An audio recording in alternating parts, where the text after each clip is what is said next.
Hello everyone. I hope all of you are doing well in this lockdown 4.0 continues to keep us inside our home,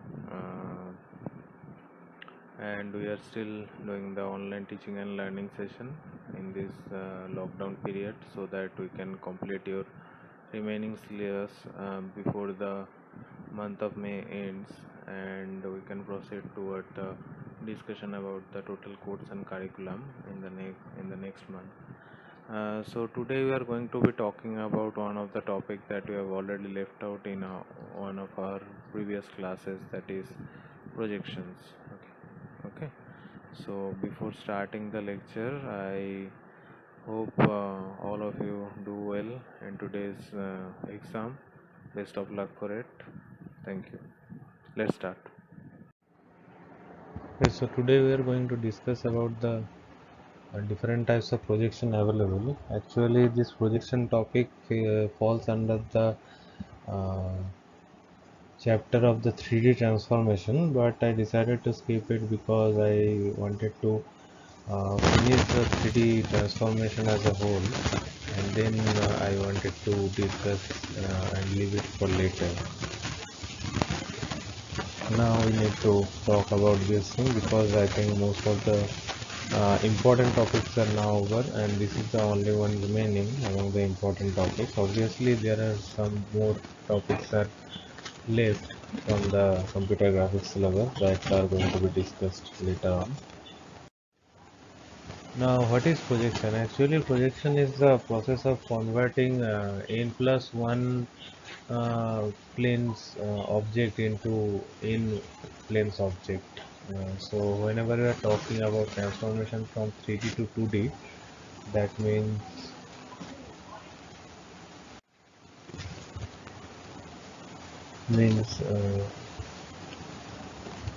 whenever I'm talking about the 3D, so this is n plus 1 plane and this is n plane. Okay, so it is actually the process of converting any object representation from n plus 1 plane to n plane. Okay, so in this case, whenever we are talking about computer graphics, actually it is a conversion of 3D plane to 2D plane of an object representation. So object is going to be the same, but it is going to be represented in a 2D plane. So it is basically another very important aspect of the uh, transformation, because here uh, the actual 3D object is situated at the world coordinate, right? And whenever we are looking it inside the device, it is actually the viewing coordinate. Okay, and it cannot be 3D, it is always 2D for us. At least about the computer graphics, basic devices are having the 2D displays. Okay, the 3D, obviously there are a lot of 3D devices, like the VR devices are there, and there are 3D printing devices are there, obviously, but I'm not talking about those. I'm just talking about plain computer graphics devices. Just take computer monitor as an example, or TV as an example, just the basic CRT as an example. That's uh, where we need to look about this topic, projection. Okay. It is also defined as mapping or transformation of object in projection plane or view plane. Obviously, whenever we are transforming any object from 3D to 2D, it is not just that we need to transform the view of the shape, also view of the object. We need to also scale it, maybe translate it, and maybe rotate it accordingly. Obviously all of them are going to be involved. Obviously we cannot involve the non-rigid ones where the shape of the object is going to be changed, because in that case it will be really difficult for the viewer to identify that whatever he is seeing, or at least expecting in the world coordinate, he is actually seeing that in the viewing coordinate or viewing device. Okay, so that's why it is mapping or transformation is required whenever we are talking about the projection. Or you can vice versa say that projection is a part of the transformation chapter. Anything goes here. Now projection can be mainly of two types. One is parallel projection and perspective projection. Parallel can be again divided into orthographic and oblique, and these orthographic and oblique combined together have total orthographic has total five types of parallel projections, and oblique has mainly cavalier and cabinet, these two types of projection. And in perspective we only have 1 point, 2 point, and 3 point. This is very easy to understand, but parallel it isn't much complex, but these divisions are going to be hard to remember, or at least try to remember them according to their occurrence in the lecture, or how you how you may like suitable for yourself. So let's carry on to the parallel projection discussion. So whenever I'm talking about parallel or perspective projection, first of all you need to remember that we are going to have a certain center of projection. Okay, where center of projection, now what is center of projection? Center of projection means where the viewer is standing, or where he is looking at, sorry, where he is looking from. So if this is a person and this is his eye, this is a point. So if you want to look at this TV screen, okay, let's say this is the TV screen.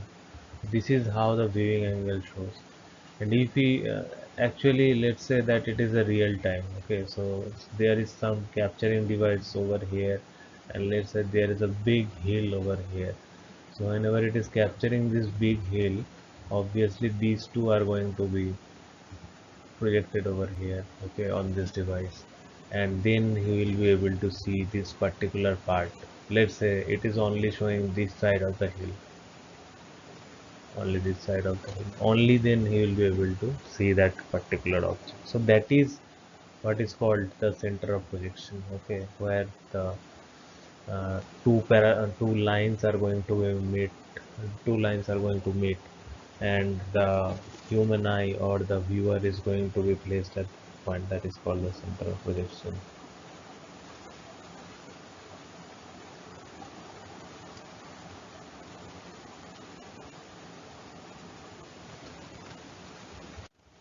Now, when talking about parallel projection, obviously these two lines are not going to be meeting at the center of projection. That is the basic concept behind the parallel projection, right?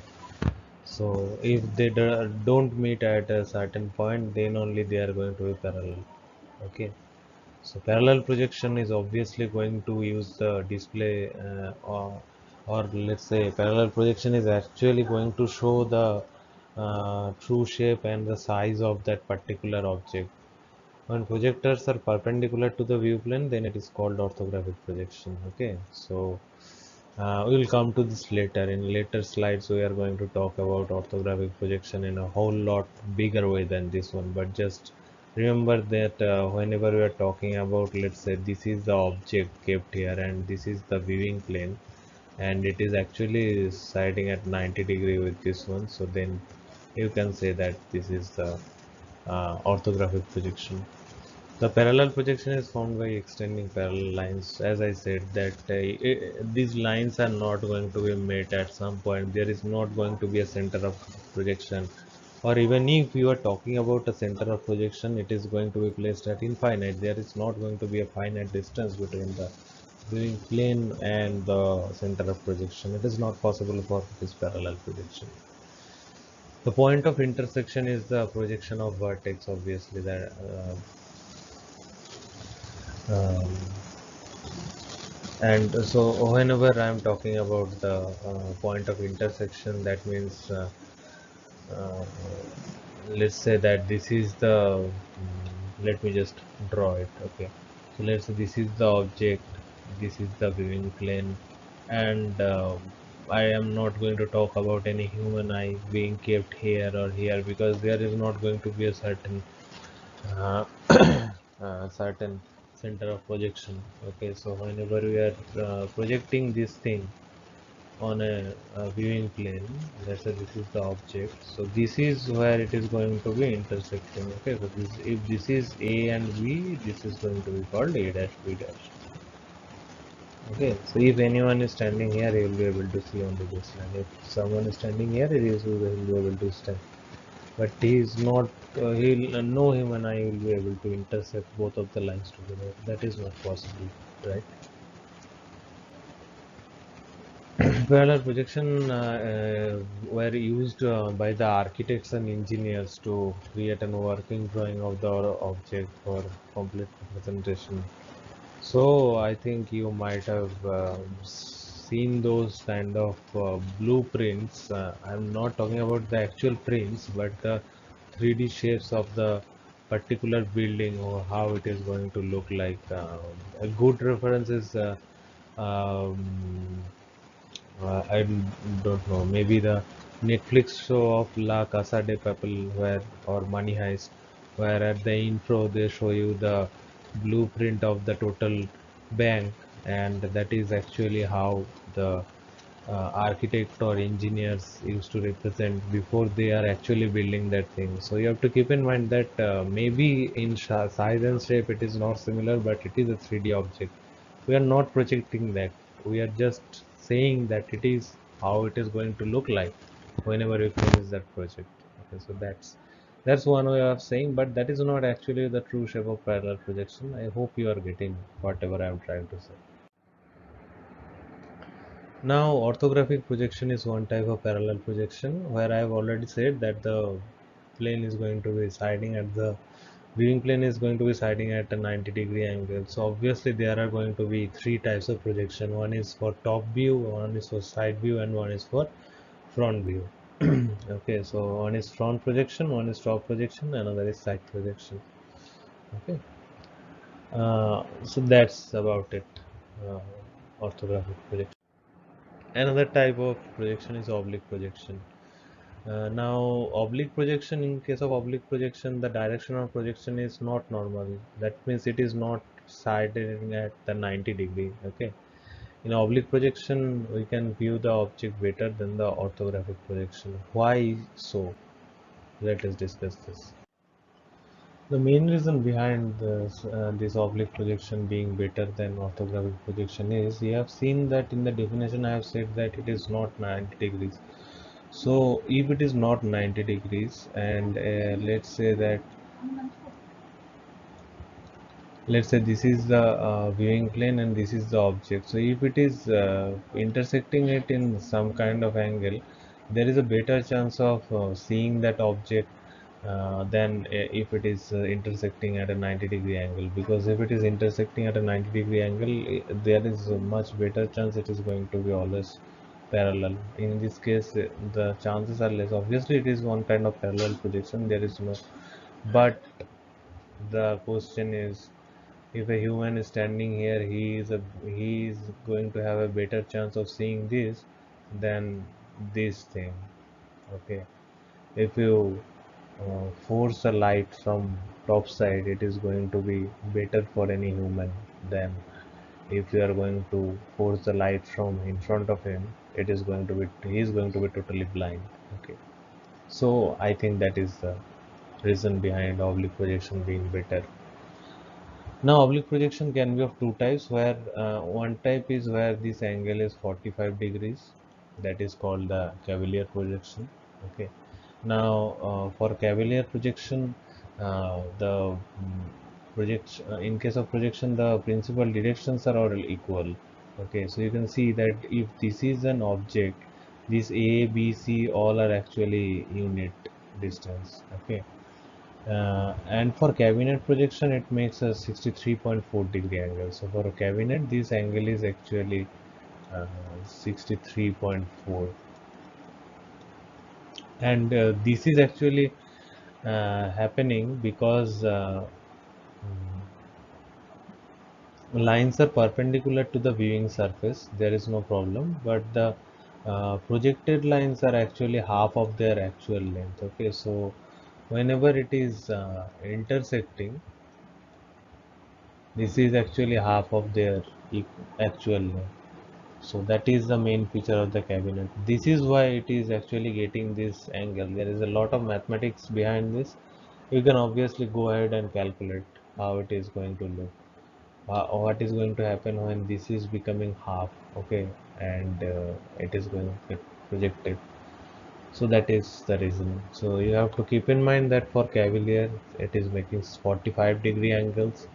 All in all direction it is going to be the same as the actual size, but for cabinet projection, in the lines perpendicular to the viewing surface are projected at their half of their actual length.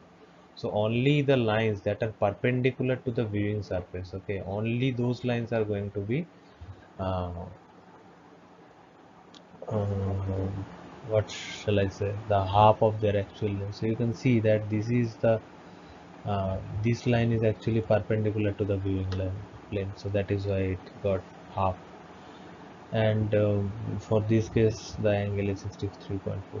That is what you have to remember. Apart from this thing can be again divided into five more categories.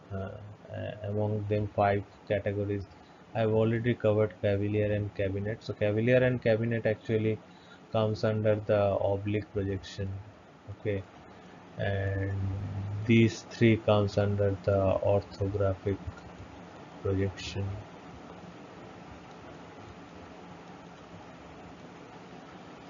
Okay, so let's quickly wrap this up. That isometric projection is where all projectors make equal angles. Generally, angle is of 30 degree. Okay, so in all, according to all viewing angle, it is going to be 30 degrees. Diametric, in this case, two projections have equal angles. Okay, so for two projections, if it is going to have three planes, in case of two projection, it is going to have equal angles. It doesn't matter what are those angles going to be, but they should be equal to each